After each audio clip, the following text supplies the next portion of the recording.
Is Kafka worth your Jades and Honkai Star? We're going to talk about that in today's video. Build up Toshi here. Now, as I build my Dr. ratio, which we'll showcase in a future video, so look forward to that, I want to talk about the character that is also in the current rate up, and that's Kafka. Now, I use this character all the time because I find her genuinely really fun. So what's very interesting about Kafka is she's really good now, but she'll get better later. Now, obviously, the content that we're going to have in the end game is going to cater to this character and Dr. Ray also. So she's going to feel really good to use in the current Memory Chaos lineup. But when the enemies are weak to lightning, you'll find her very satisfying to use because you've used other characters in these same scenarios too, and they perform just as well.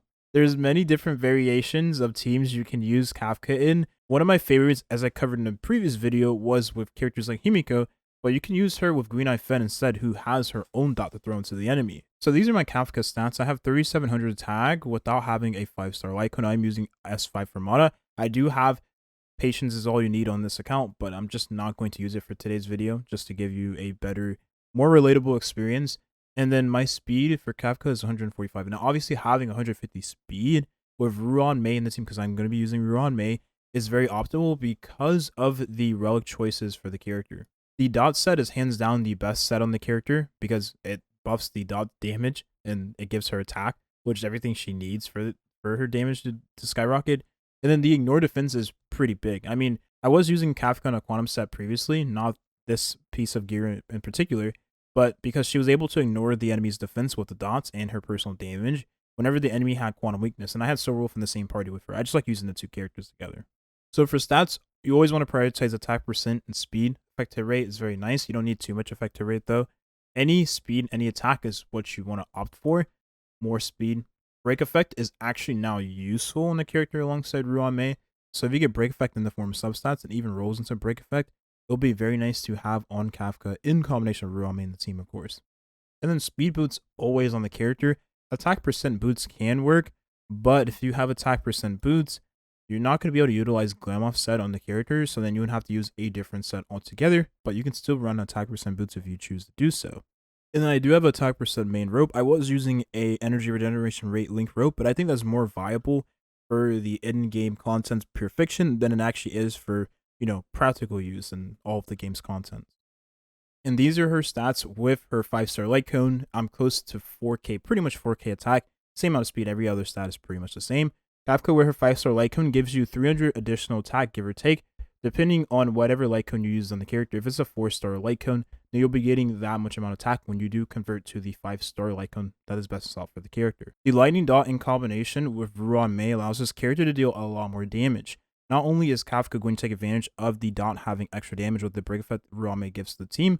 Let's say you already have Kafka, and I do this whenever the character has had their first rerun. It's not a bad choice to go for eidolons or their 5-star light cone if you choose to do so or you have the spare pools. For eidolon 1 is really good. You increase the dot damage the target receives whenever you use the follow-up attack on said target. It's very, very, very strong, especially in bossing contents or contents where it's like one mob and then like 2 subordinates or 2 like additional enemies on the side. And then eidolon 2 gives this character even more dot damage and the whole team as well. 25% increase in dot is really massive for the team. And I think if you're looking for Kafka to perform as a team enabler, E2 is a very nice stopping point. That's pretty much best bang for your buck if you plan to use her for the long run. And if you want to play around with dots for the end of time, and with Black Swan coming out, you'll appreciate the copies of Kafka you ended up getting before the character does release. Kafka's teams haven't changed. Now, I think a team like this would be a lot better if the defensive option was like Aventurine, just because Aventurine would be really nice in combination with Kafka and Tobaz, being able to give Tobaz even more action forward with the follow-up attacks. Something to take into consideration once that character does arrive, instead of using your other defensive option in the team previously. This team is pretty nice whenever the enemy is weak to fire and both lightning. This is the standard dot team I use in pretty much all of the contents. You have Ruan Mei. Pretty much now, every Kafka team in the game wants to utilize Ruan Mei, and then Sampo is the replacement for Black Swan until she arrives, and then once Black Swan does arrive, this character will never be used again on this account, or any other account Honkai Star Rail if you have that character. Let's be real here. This was a Kafka team I used back in the day when we did not have Ruan Mei. It was a really nice hyper carry Kafka team. You got a lot of energy, a lot of attack damage bonus funneling towards Kafka to increase her overall damage. And then Sir Wolf being able to apply the defense shred, the Quantum or the lightning weakness was very, very valuable because I had Kafka on the quantum set, which allowed her damage and her dots to ignore the enemy's defense. You deal massive damage with the defense shred so will provide. It was really nice in single target and felt really good in AoE too. There's one team I definitely want to get around to trying, and that is having two lightning dot characters in the same team. Now I understand Serval is more so damage than she is dot, but I think it's very interesting that this character can apply a dot and has a lot of break to go along with Kafka too. Now obviously you want Kafka to be breaking the enemies more so than Serval, because Kafka more than not will have more advantages with the break effect in general. But if Serval ends up breaking the enemy, well, you have another dot on the enemy, and you'll break the enemy's toughness more consistently because you have two damage dealers that have the same amount of toughness breaking potential with Ruame in the party. But for this team, I just haven't got around to building Serval because, I mean, let's be real here. It's so hard to build characters in this game. This was a very ambitious and very interesting team I tried to use before with Bronya and Ruan alongside Kafka. Now, the thing is with Bronya, if you have Eidolon 1 for the character and you have her 5-star light cone, then obviously you'll save a lot more on skill points.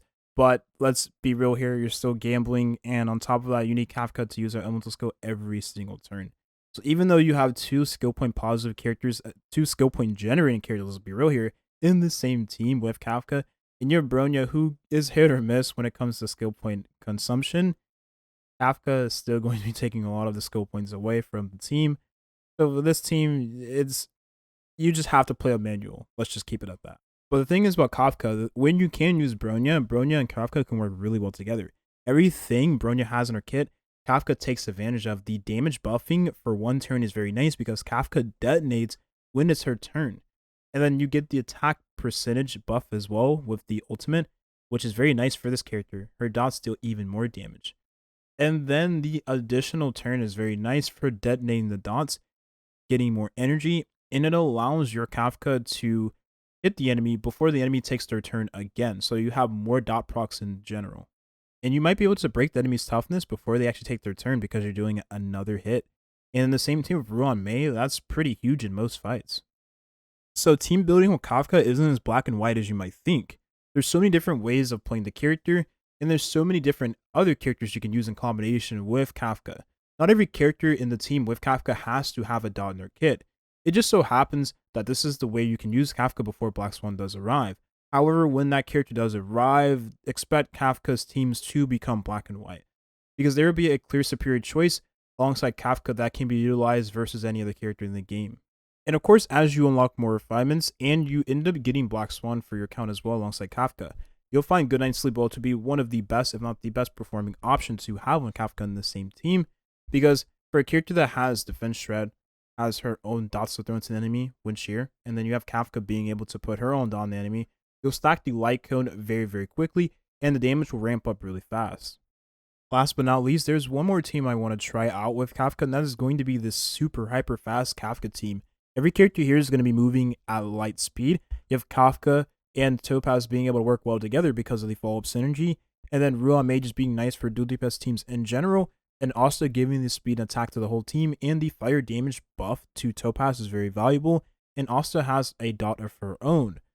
You could put Asta on Dance, and you have more action forward in the team, with Ruan also giving her own speed buff too. Break effect from Ruan going towards Asta means Asta will have more break potential on the enemy. So for AoE, this ends up being really nice. That's going to be the video here. Hopefully you got something out of this. Kafka's teams haven't really changed. They just had more characters. And the only thing that has changed about Kafka is Ruan-Mei's release. But other than that, her teams are going to remain the same. For the most part, the next thing you're looking forward to when it comes to Kafka is the release of Black Swan. And obviously, if you can get Black Swan's like code, that'll be even better. That's going to be the video here. Thank you for watching and have a nice rest of your day. Peace.